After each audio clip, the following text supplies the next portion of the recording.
en silence. Devant lui est un feu dévorant. Autour de lui, une violente tempête. Il crie vers les cieux en haut et vers la terre pour juger son peuple. Amen. Numéro 237. Pour toi, j'ai donné ma vie. Pour toi, j'ai versé mon sang. Ton âme à Satan la vie. Et chaque son bras puissant. L'amour qui se sacrifie. Là tu sais si par la foi. Pour toi j'ai donné ma vie. Déjà qu'as-tu fait pour moi? Pour toi j'ai quitté mon Père, mon trône dans les hauts cieux, le séjour de la lumière, les alléluia joyeux, emprisonné sur la terre, moi le grand et puissant roi. Pour toi j'ai quitté mon Père, toi qu'as-tu laissé pour moi?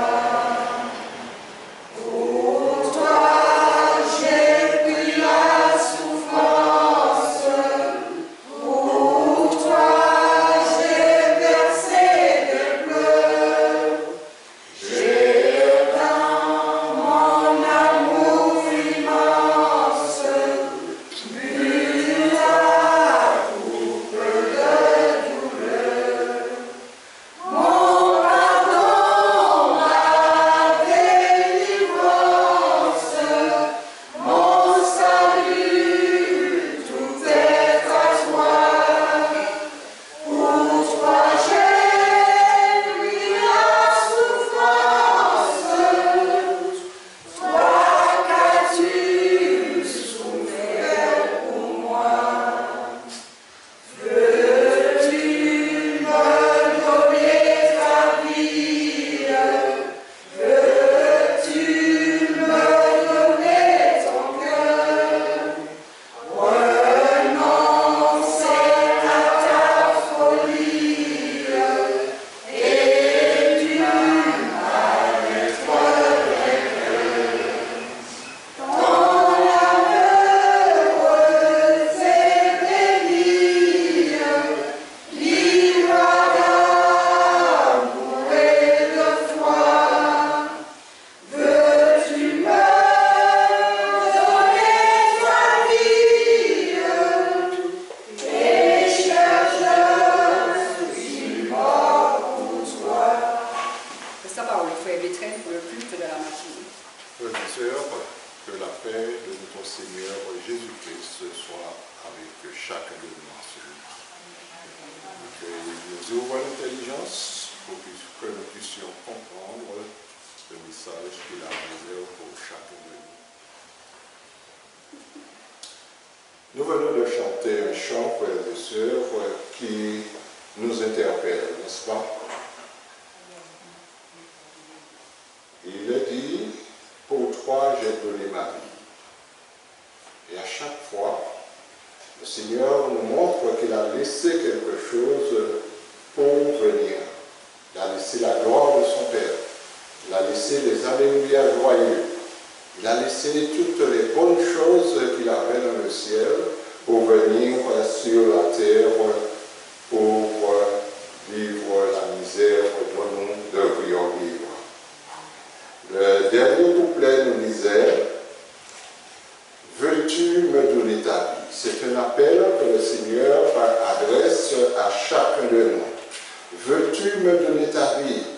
Veux-tu me donner ton cœur?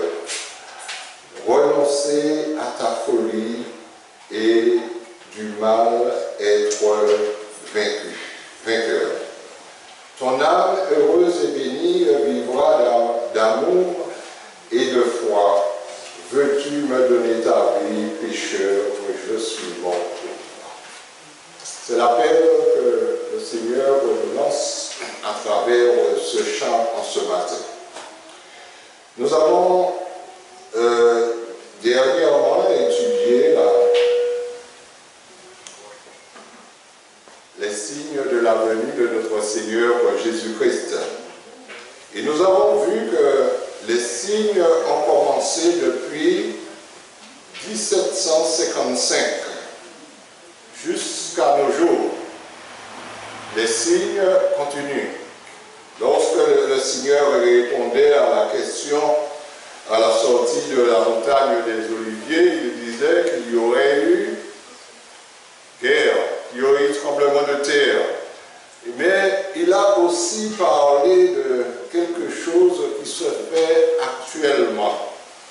Et ce qu'il a parlé, il nous a dit, gardez-vous des faux prophètes, car il y en a beaucoup qui viendront en mon nom. Et ils séduiront beaucoup de gens. Donc, aujourd'hui, frères et sœurs, nous voyons que ces signes, il y en a des prophètes partout qui prêchent la parole de Dieu. Ditons plutôt, la parole de Dieu. Mais ils ne sont pas envoyés. Et le Seigneur nous avertit, nous avait déjà avertis pour que nous puissions comprendre que lorsque nous arriverions à cette période de temps de la fin, eh bien, ces choses vont se faire et nous mettre en garde contre toutes ces choses. Nous allons lire dans le livre de l'Apocalypse. Avant tout, nous allons reprendre le texte de ce psaume que nous avons lu, psaume 50 et le verset 3 et 4.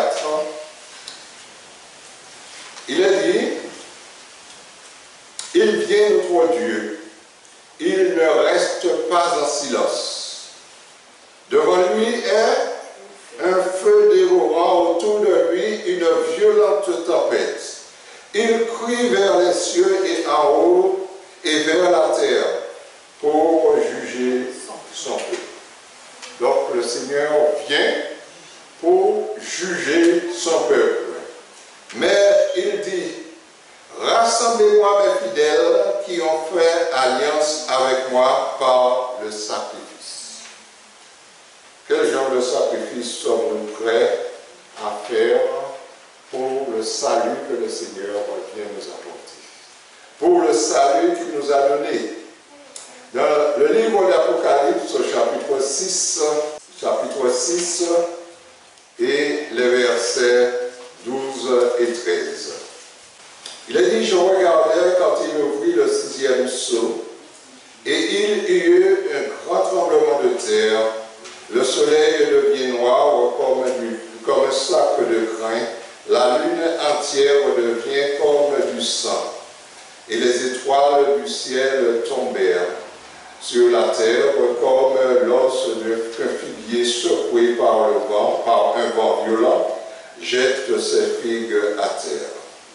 Le ciel se retira comme un livre qu'on roule, et toutes les montagnes, les îles furent remises à leur place. » Verset 15, il est dit, « Les rois de la terre, les grands, les chefs militaires, les riches, les puissants, tous les esclaves et les hommes libres se cachèrent dans les cavernes et dans les rochers des montagnes, et ils dirent aux montagnes et aux rochers, tombez sur nous et cachez-nous devant la face de celui qui est assis sur le trône et devant la colère de l'agneau. » car le grand jour de sa colère est venu. Qui peut subsister? C'est quelque chose qui nous paraît être dans le lointain, frères et sœurs. Mais c'est quelque chose qui peut arriver d'un moment à l'autre. Pourquoi? Parce que tous ces signes mentionnés auparavant se sont accomplis. Et à n'importe quel moment, le Seigneur reviendra. La question que nous pouvons nous poser, sommes-nous prêts? Sommes-nous prêts pour ne pas plutôt être du nombre de ceux-là qui diront aux montagnes et aux rochers, qui se cacheront à la vue de la venue de notre Seigneur Jésus-Christ, et qui diront aux montagnes et aux rochers, tombez sur nous et cachez-nous devant la face de celui qui vient de la colère de la nuit. Sommes-nous prêts? Et c'est pourquoi le Seigneur ne cesse de nous envoyer message sur message pour que nous puissions être prêts pour ce grand jour. Pour que lorsque ce grand jour arrivera, nous ne puissions pas être comme ces chefs militaires, les grands, les puissants, nous cacher devant la colère de l'agneau. Dans le livre Événements des derniers jours, à la page 23, il nous est dit ceci, Événements des derniers jours, à la page 23. Le Christ a déclaré que la fin de la période de la grande persécution papale, le soleil serait obscurci et que la lune ne donnerait plus sa lumière, puis les étoiles tomberont des cieux. Puis il dit, instruisez-vous par une comparaison tirée du figuier. Dès que les branches deviennent tendres, que les feuilles poussent, vous connaîtrez que l'été est proche. De même, quand vous verrez toutes ces choses, sachez que le Fils de l'homme est proche à la porte. Le Christ nous a donné les signes de sa proximité, de la proximité de son retour. Il déclare que nous pouvons connaître le moment où il se rapproche à la porte, même, il dit, à l'intention de ceux qui verront ces signes. Cette génération ne passera point que tout cela n'arrive. Ces signes se sont réalisés. Maintenant, nous savons avec certitude que le Christ va revenir. Puisque tout ce qu'il a dit s'est réalisé. Donc, avec certitude, nous devons savoir qu'il reviendra à n'importe quel moment de notre histoire. Le Christ donnait des signes. Il disait que dans les derniers temps, les hommes se marieront, ils vont se marier leurs enfants et ils vont, ce sera la nourriture qui primerait en quelque sorte.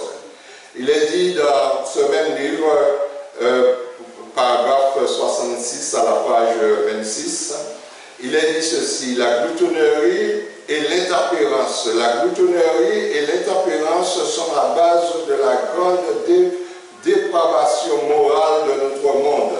Satan le sait et il ne cesse de tenter les hommes et les femmes afin qu'ils cèdent à leur goût au mépris de la santé même de la vie. Manger, boire, se vêtir sont devenus le but de la vie pour le monde, pour le monde. Un état de choses exactement semblable existait avant le déluge. Et cet état de dissipation est l'une des preuves caractéristiques de la fin prochaine de l'histoire de ce monde. Ça aussi, frères et sœurs, aujourd'hui, lorsque nous voyons partout dans les coins de rue, il y a des trucs pour acheter à manger. et les gens ne se rendent pas compte que cela se passe dans les coins de rue où les voitures passent, où toutes les poussières se soulèvent et déposent sur cette nourriture. Qu'importe, c'est bon, c'est le goût, c'est l'odeur qui attire. On ne fait plus à manger chez soi. On passe chez le Chinois et on se nourrit comme cela. La malbouffe, qu'on appelle ça, n'est-ce pas? Et le Seigneur dit, ça ne paraît pas, mais c'est un signe de la fin des temps. À la page 27, la partie 48, il est dit, nous savons que le Seigneur ne tardera pas à venir. Le monde devient rapidement ce qu'il était au jour de Noé. Il est abandonné à l'égoïsme. On mange, on boit avec excès. Les hommes boivent des boissons empoisonnées qui les rendent fous.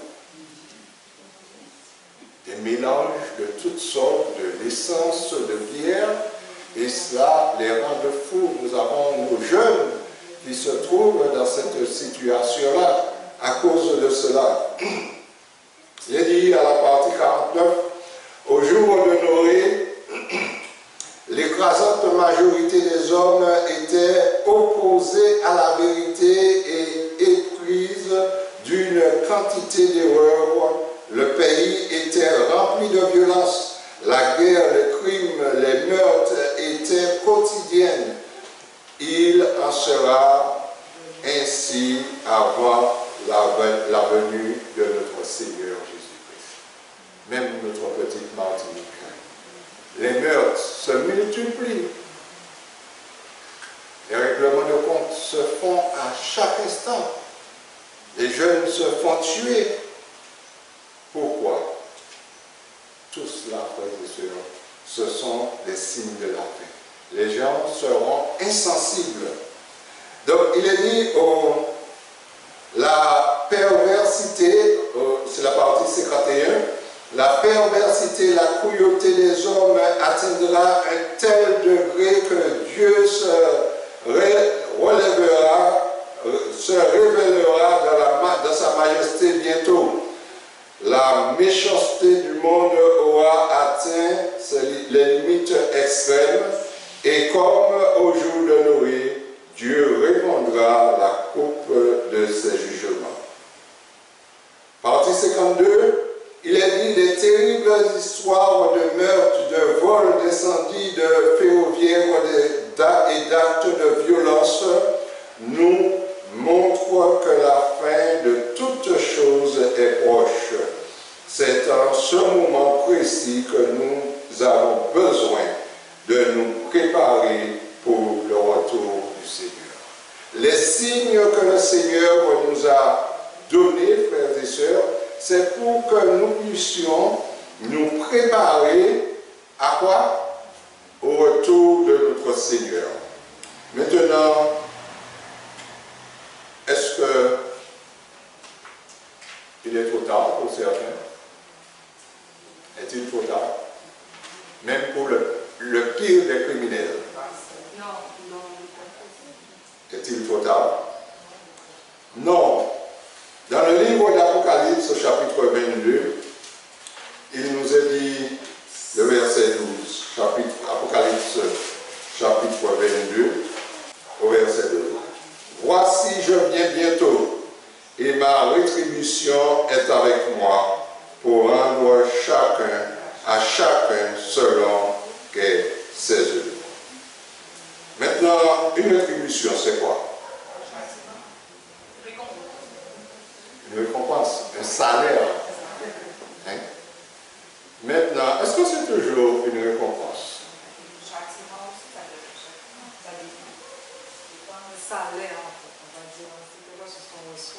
On a travaillé pour quelque chose et on reçoit un salaire, on reçoit ce à quoi on a travaillé. Si on a travaillé pour la vie éternelle, qu'est-ce qu'on va recevoir? Mais si on a travaillé pour la mort, qu'est-ce qu'on va recevoir? Eh bien, ce sera aussi notre rétribution. Donc le Seigneur vient pour rendre à chacun selon ses œuvres. Dans le psaume 62, il est dit 62, le verset 13, « À toi aussi, Seigneur, la bonté, car tu rends à chacun selon ses œuvres. » Le Seigneur nous confirme qu'il rendra à chacun selon son œuvre. Jérémie 17, 10.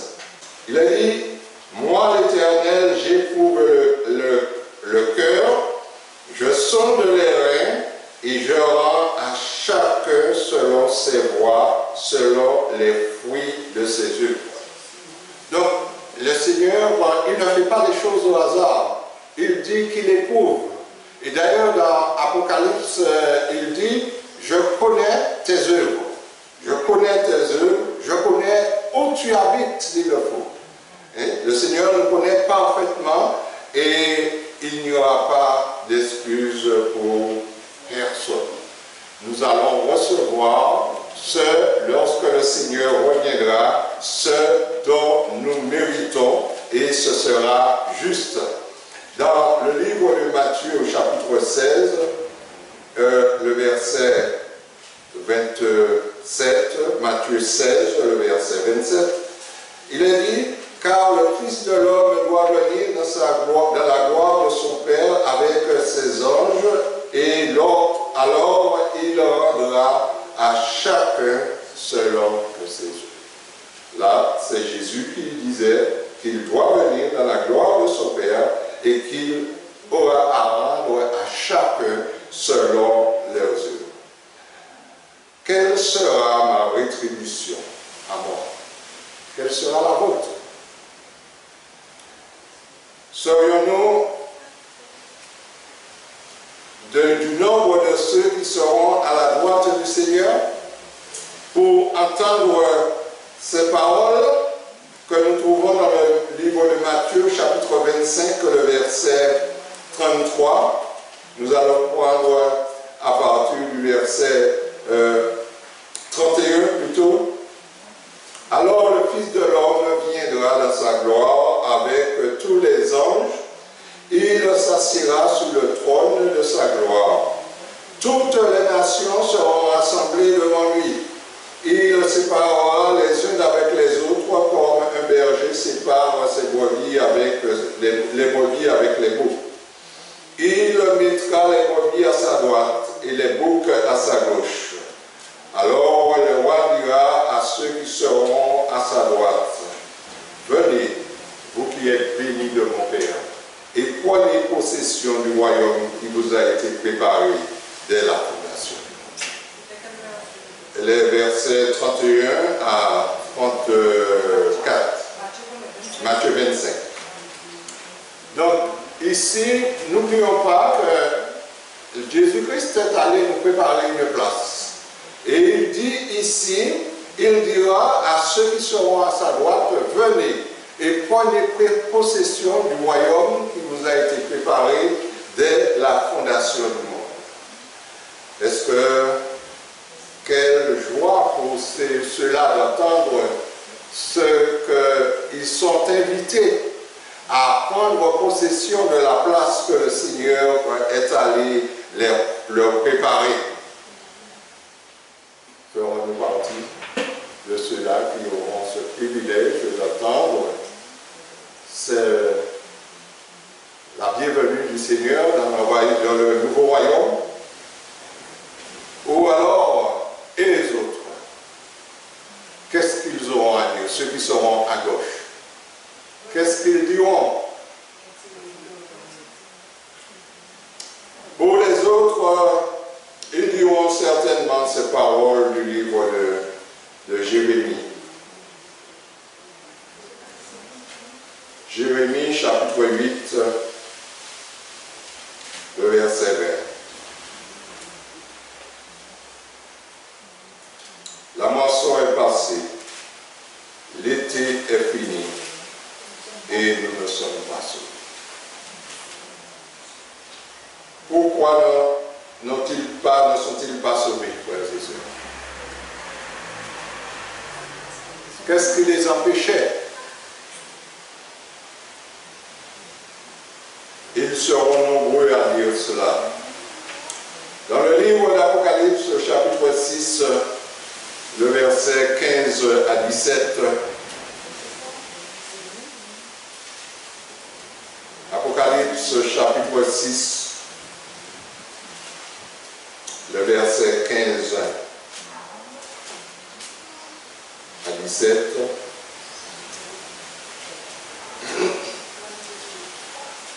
il est dit ici, les rois de la terre, les chefs militaires, les riches, les puissants, tous les esclaves et les hommes libres se cachèrent dans les cavernes et dans les rochers des montagnes. Et ils dirent aux montagnes et aux rochers, tombez sur nous et cachez-nous devant la face de celui qui vient, qui est assis sur le trône, et devant la colère de l'agneau, car le grand jour de la colère est venu. Qui peut subsister? Qui pourra tenir à ce moment-là? Devant lui, il nous a dit, lorsque le Seigneur vient, devant lui est un feu dévorant. Autour de lui, une violente tempête. Amen. Qui pourra subsister à cela? Et pourtant, il y en a de ceux qui pourront subsister. Quels sont ceux qui pourront subsister? Seuls ceux qui ont fait la volonté de Dieu, qui se sont humiliés devant le Seigneur et qui lui ont fait confiance. Oui, et ce sera pour eux une joie. Dans le livre de Joël, petit prophète, au chapitre 1, le verset 15, Joël, chapitre 1, et le verset 15, il est dit, pour faire comprendre quel jour sera le jour du Seigneur. Il est dit, ah, quel jour, car le jour de l'Éternel est proche. Il vient comme un ravage du Tout-Puissant. Voilà comment, comme un ravage du Tout-Puissant. Et il est dit aussi dans Daniel 12, le verset 1 et 2. Daniel chapitre 12, verset 1 et 2. En ce temps-là se lèvera Michael, le grand chef, le défenseur des enfants de ton peuple. Et ce sera une époque de détresse telle qu'il n'y en a point eu depuis que les nations existent jusqu'à cette époque. En ce temps-là, ceux de ton peuple qui seront trouvés inscrits dans le livre seront sauvés. En ce temps-là, nous est-il dit, ceux qui seront trouvés inscrits dans le livre seront sauvés. Sommes-nous inscrits, frères et sœurs, dans le livre de vie? Je dirais oui. Je dirais oui.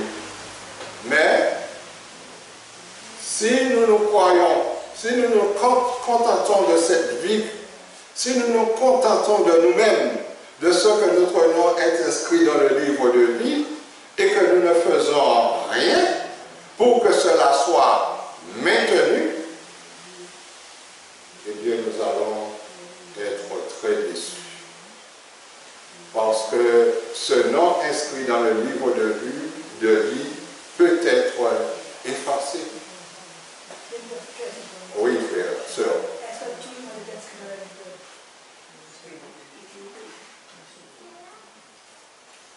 Il est dit, ceux qui n'acceptent pas Jésus comme sauveur, normalement, Jésus est mort pour que tout le monde puisse avoir le salut. Dans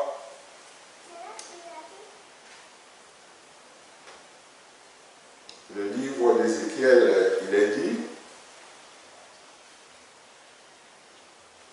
c'est dans Ézéchiel, je ne me rappelle pas.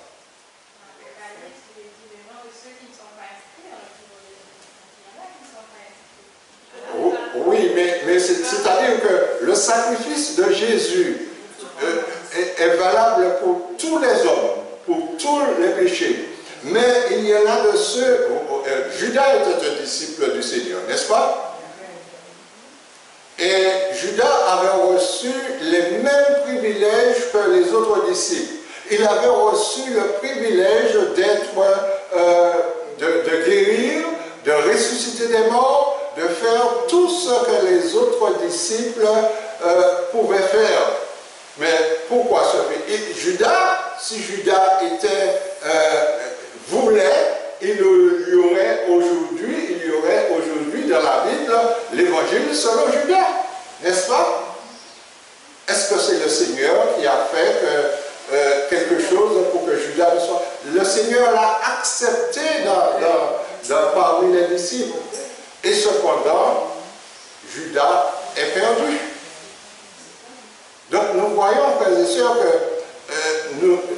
est-ce que tout le monde est inscrit dans le livre de vie? Ceux qui n'acceptent pas le Seigneur, eh bien, ne peuvent être inscrits dans le livre de vie. Et pour preuve, je vais lire un verset qui me vient dans le livre de Jean, Jean chapitre 1er.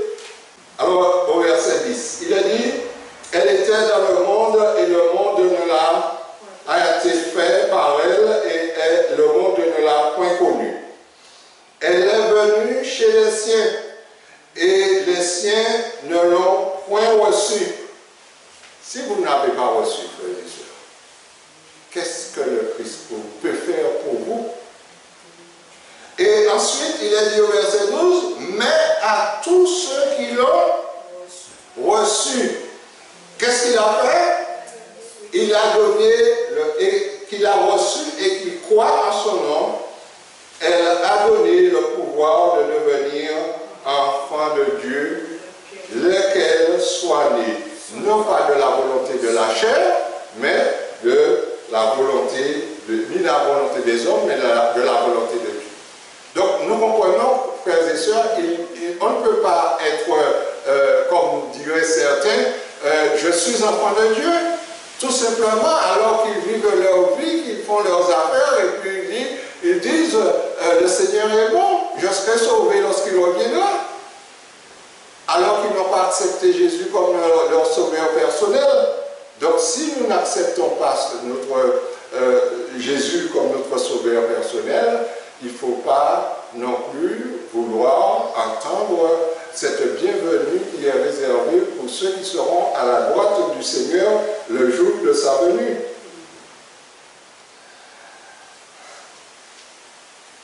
Le larron sur la croix.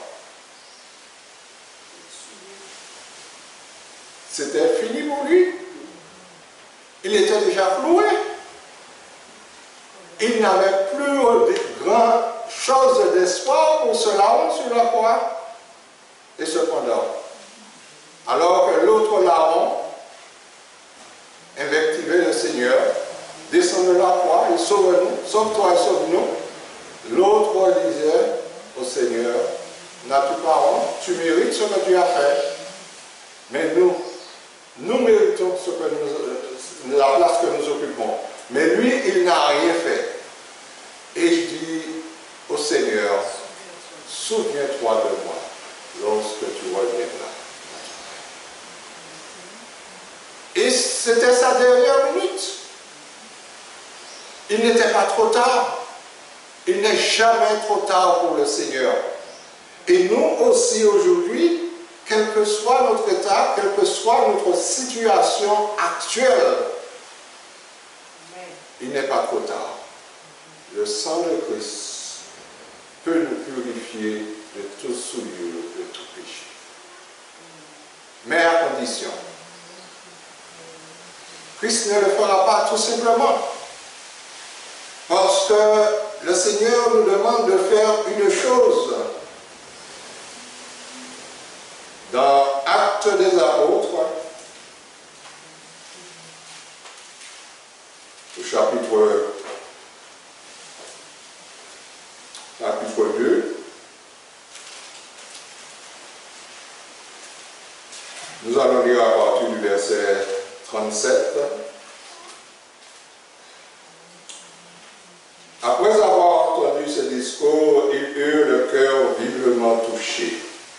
Et ils dirent à Pierre et aux autres apôtres, « Hommes, frères, que ferons-nous » Beaucoup se posent cette question. Le jeune homme riche, il s'est lui aussi posé la question, « Que dois-je faire pour avoir la vie éternelle »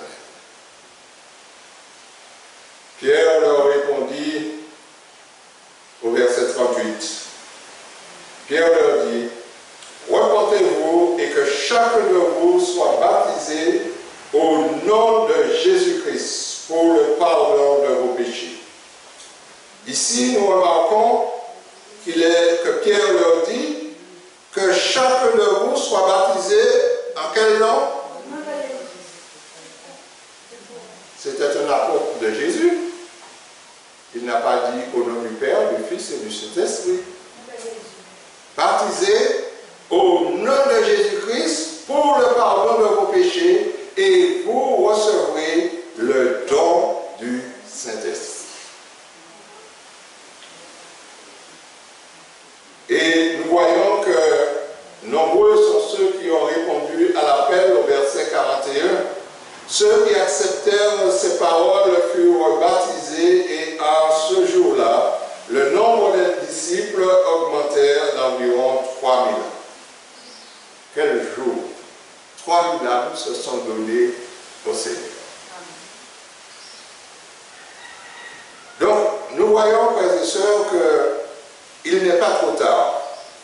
Il n'est pas trop tard, mais Christ nous supplie. Dans le livre d'Ésaïe au chapitre 1er, à partir du verset 16, Ésaïe chapitre 1er, le Seigneur nous appelle. Levez-vous.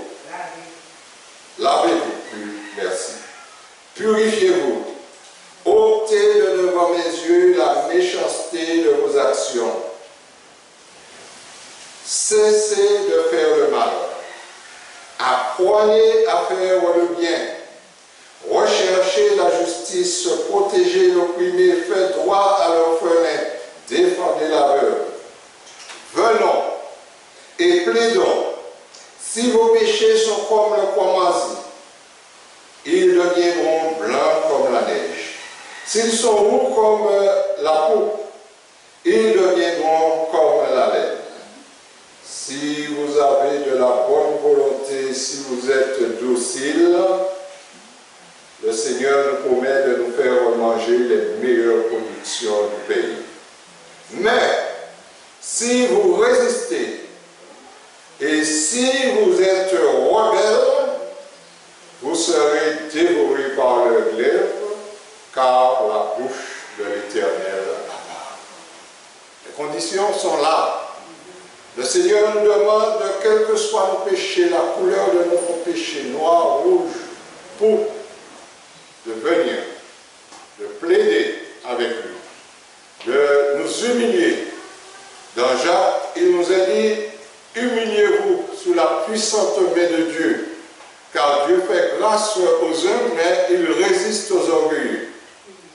Et le Seigneur nous dit que nous devons nous humilier. C'est vrai que souvent nous nous écartons du Seigneur. Nous le laissons à côté et nous faisons nos affaires. Mais le Seigneur nous dit que nous avons cette possibilité de revenir, de confesser nos péchés. Combien de fois le Seigneur a voulu détruire Israël? Combien de fois il a demandé à ses serviteurs de sortir du milieu de ce peuple pour que je puisse le détruire? Mais que le peuple a reconnu son erreur et revenu à l'Éternel. Même dans les pires cas d'idolâtrie.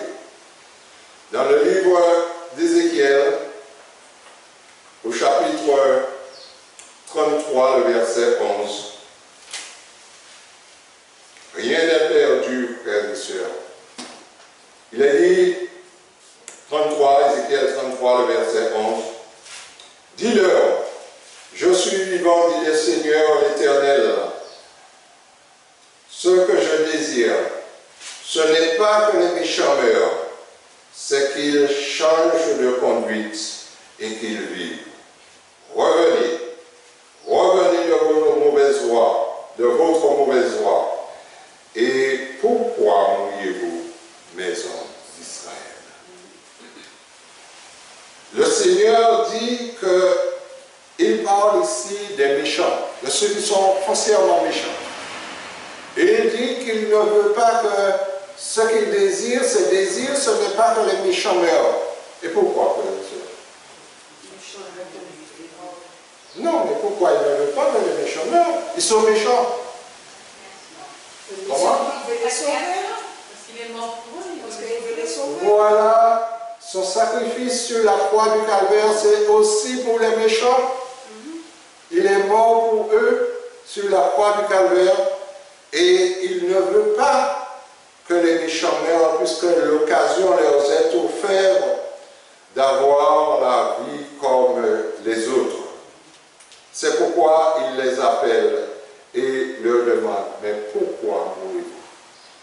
Il leur pose la question, pourquoi mourrez-vous?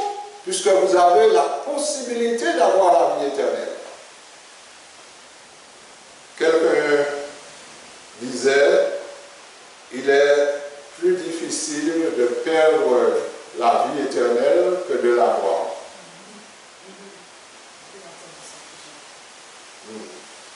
Il est plus difficile de perdre la vie éternelle. Parce que tout est payé, frères et sœurs. Tout est payé. Le Seigneur a tout payé déjà. Et il nous suffit tout simplement de marcher avec lui.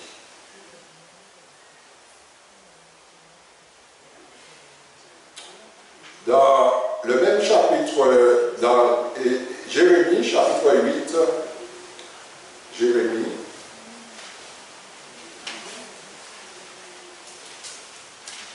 chapitre 8 et le verset 8, et le verset 4 et 5. 4 et 5. Ici, il est dit, dis-leur, ainsi par l'Éternel, est-ce que l'on tombe sans se relever, ou on se détourne sans revenir? C'est-à-dire, lorsqu'on tombe, on a encore cette possibilité de se relever.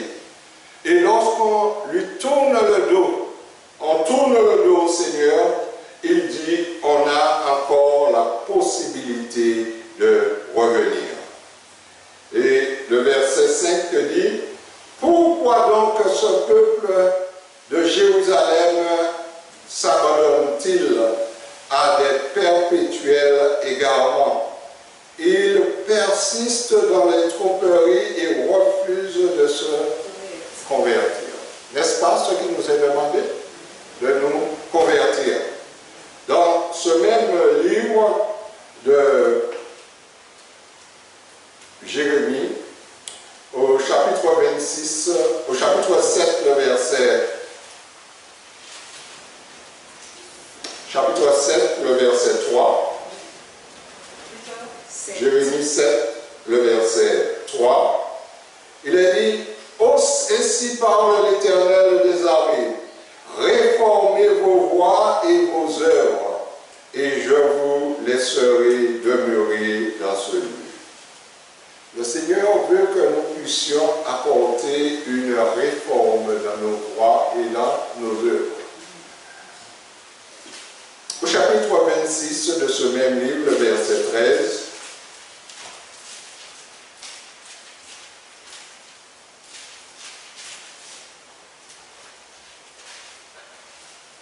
maintenant, réformez vos voies et vos œuvres. Écoutez la voix de l'Éternel, votre Dieu, et l'Éternel se repentira du mal qu'il a prononcé contre vous. Ainsi, frères et sœurs, le Seigneur veut que nous puissions nous réformer, porter une réforme. Mais à quoi? doit nous réformer. Le péché, c'est l'abandon. Mais en quoi devons-nous porter une réforme, frères et sœurs? Notre manière de vivre. Ce que nous ingurgitons. Merci. Ce que nous mangeons, ce que nous buvons, frères et sœurs. La manière de nous vêtir. Le peuple de Dieu doit être la manière de parler aussi, le langage. Le peuple de Dieu doit être un peuple à part, un peuple qu'on devrait remarquer. Dans Isaïe 22, le verset 13, Isaïe chapitre 22, le verset 13. Alors voici ce qu'il est dit. Souvent, qu'est-ce qui nous éloigne du Seigneur? C'est le manger et le boire. Nous aimons des choses qui flattent notre palais. Et le Seigneur dit ici, voici la gaieté, la joie, on égorge des bœufs et l'on tue des brebis, on mange de la viande, on boit du vin, mangeons et buvons car demain nous mourrons. L'Éternel des armées l'a révélé. Non. Non, qu'est-ce qu'il a dit? Ce crime ne vous sera point pardonné, que vous ne soyez morts, dit le Seigneur à l'Éternel des armées. C'est aux yeux de Dieu quoi? Un crime. Même si nous aujourd'hui nous disons que moi je ne tue pas, je l'achète comme cela. Mais nous participons à manger de la chair, à manger. Et ici, voyez-vous, il est parlé de la viande pure, hein? Il n'est pas parlé de viande impure, il est parlé de viande pure, il est parlé de bœuf, il est parlé de brebis, et le Seigneur dit que c'est un crime de faire cela, de tuer pour pouvoir se nourrir, frères et sœurs. Donc, en quoi nous devons porter une réforme? La question se pose à chacun de nous. Le Seigneur nous a donné ce livre sur la réforme vestimentaire, la réforme sanitaire, comment nous devons... et cela depuis du temps de Sir White. Où en sommes-nous aujourd'hui? Dans quelle situation sommes-nous toujours par rapport à toutes ces instructions qui sont données depuis plus de 100 ans? Où en sommes-nous? Maintenant, est-ce trop demandé, frères et sœurs? Est-ce que le Seigneur nous demande trop? Est-ce que cela nous fera tourner le dos au Seigneur? Maintenant, posez-vous la question, mais qu'est-ce que le Seigneur a fait pour moi? Qu'est-ce qu'il a fait pour moi? Savez-vous ce qu'il a fait pour vous? Qu'est-ce qu'il a fait pour vous? Il est mort pour nous. C'est tout.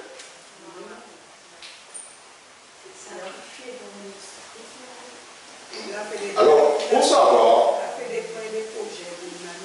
oui, il a fait des choses. Il a fait des choses. Pour savoir ce qu'il a fait pour nous, je vais vous demander de lire Ésaïe 53, mais égoïstement. Et lorsque je dis égoïstement, c'est que vous lisez pour vous-même. C'est-à-dire que vous ne lisez pas pour nous, pour les autres. Vous lisez pour vous-même. Donc, lorsque nous lisons, nous allons essayer de lire comme ça. Mépriser et abandonner de moi. Ésaïe 53, le verset, à partir du verset 3.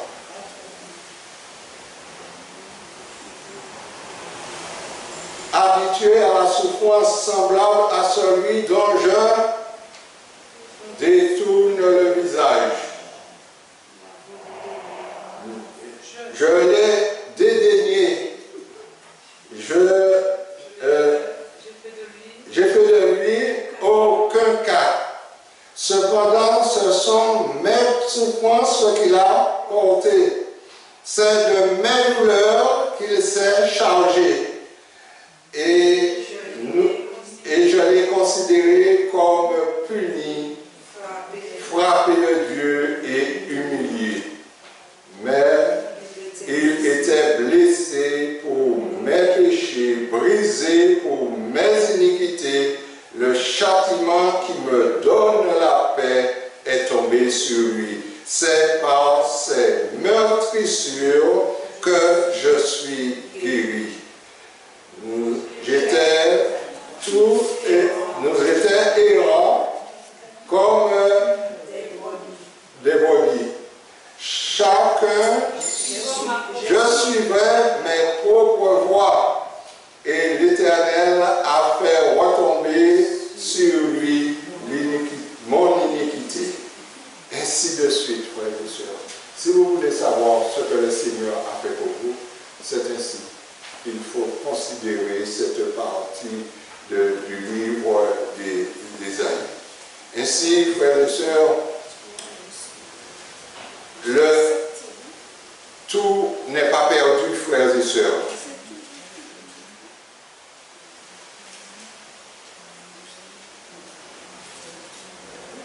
Ésaïe,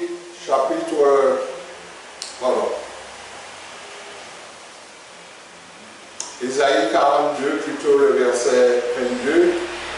Ésaïe 42 et le verset 22. 44 plutôt, 22. 44, 22. Le Seigneur nous dit en ce moment, parle à chacun de nous. J'effacerai tes transgressions comme une nuée et tes péchés comme... J'effacerai, tes transgressions comme un nuage et tes péchés comme une nuée. Reviens à moi, car je t'ai racheté. Le Seigneur veut que vous et moi nous revenions à lui, frères et sœurs. Et tout cela, pour quoi faire? Pour pouvoir me sauver, pour pouvoir vous sauver. Serions-nous de ceux-là, frères et sœurs, qui diront dans Ésaïe chapitre 4, le verset 1er, serons-nous comme cela? 4, le verset 1er.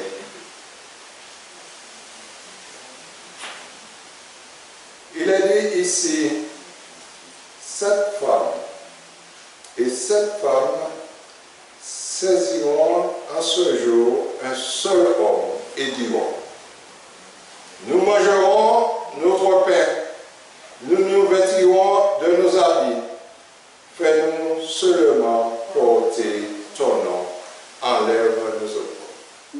Comment comprenons-nous ça?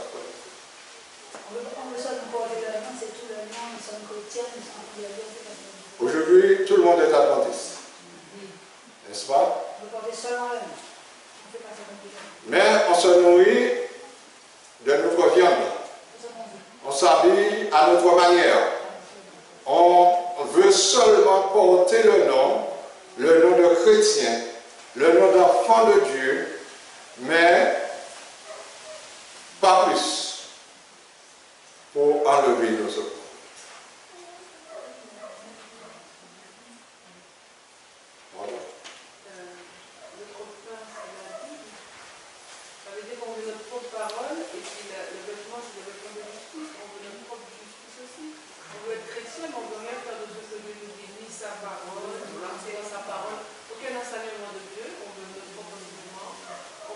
Notre propre justice. Voilà. On veut le nom, parce qu'il n'y ait aucun autre nom sur la terre par lequel on peut être sauvé. Sommes-nous de ce nombre-là, frères et sœurs? Même notre propre évangile, qu'a-t-il dit? Il est dit que les hommes, dans les derniers temps, eh bien, ils ne supporteront pas la saine doctrine, mais ils se donneront une démagisation de doctrine pour pouvoir égarer les gens, pour pouvoir des doctrines qui plaisent à tout chacun.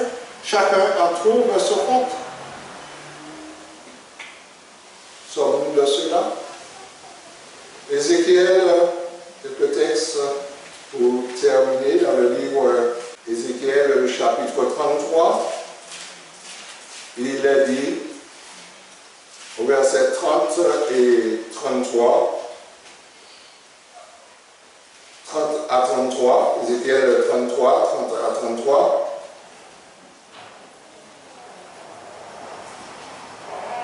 Il est dit, et toi, fils de l'homme, les enfants de ton peuple s'entretiennent de toi près du mur de la porte des maisons, et ils se disent l'un l'autre, chacun à son frère, venez donc et écoutez quelle est la parole qui est possédée de l'Éternel.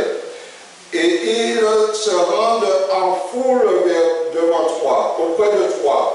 Et mon peuple s'assit devant toi. Ils écoutent tes paroles, mais ils ne les mettent point en pratique, car leur bouche en fait un sujet de moquerie et leur cœur se livre à la cupidité.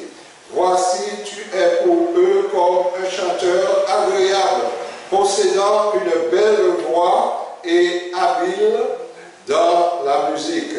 Ils écoutent tes paroles, mais ils ne les mettent pas en pratique. Quand ces choses arrivent, et voici, elles arrivent, ils sauront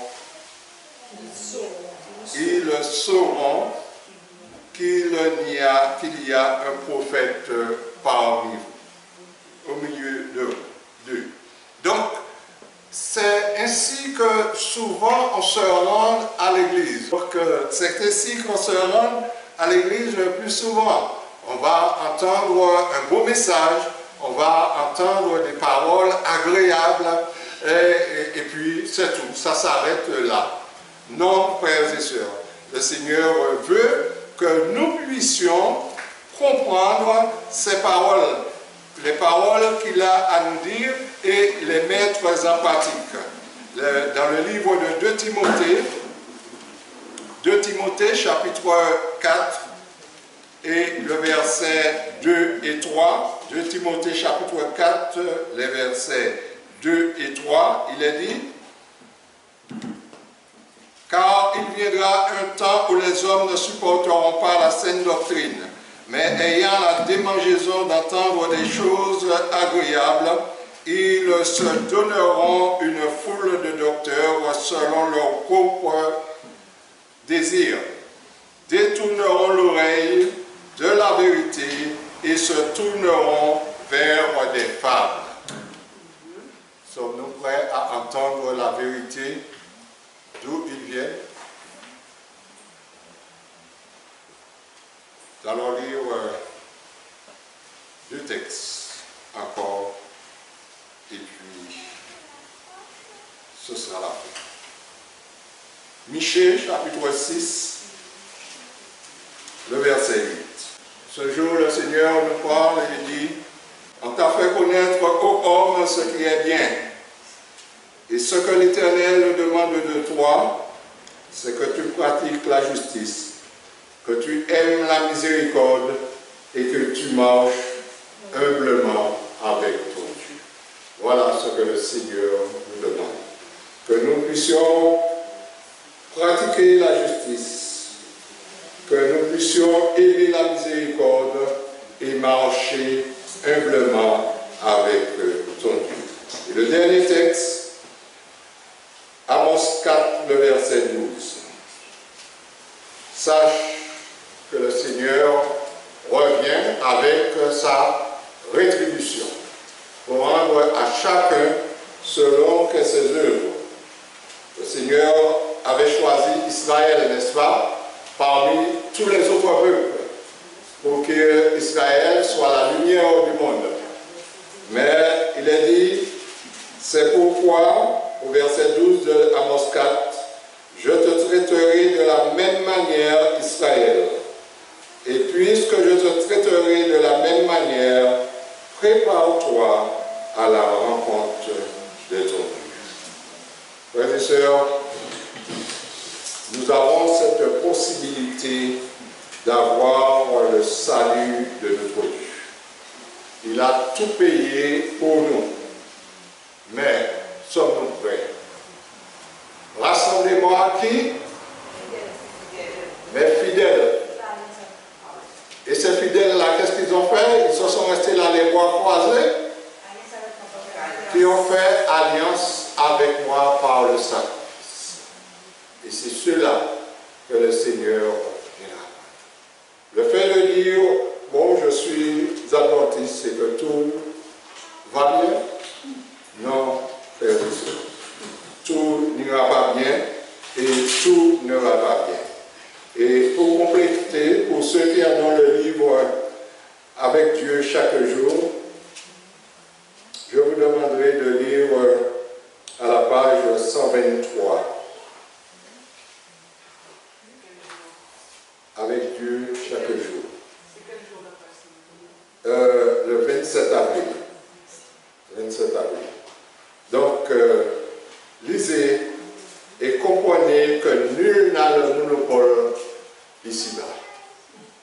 C'est le Seigneur, c'est la fidélité au Seigneur qui décidera si oui ou non nous allons pouvoir être debout le jour où le Seigneur reviendra pour lui dire en ce jour-là, non pas aux montagnes et aux rochers tomber sur nous et cacher nous devant la face, mais des bras grands ouverts vers le ciel pour dire, voici c'est notre Dieu en qui nous avons confiance et c'est lui qui nous sauvera. Que Dieu nous aide à comprendre que le Seigneur nous offre à ce jour la possibilité d'avoir le salut en notre Seigneur Jésus-Christ et qu'il puisse nous accorder sa grâce, l'intelligence de comprendre que nous avons à répondre à l'appel de notre Seigneur avant le grand jour de sa venue. Être en accord avec lui. Que Dieu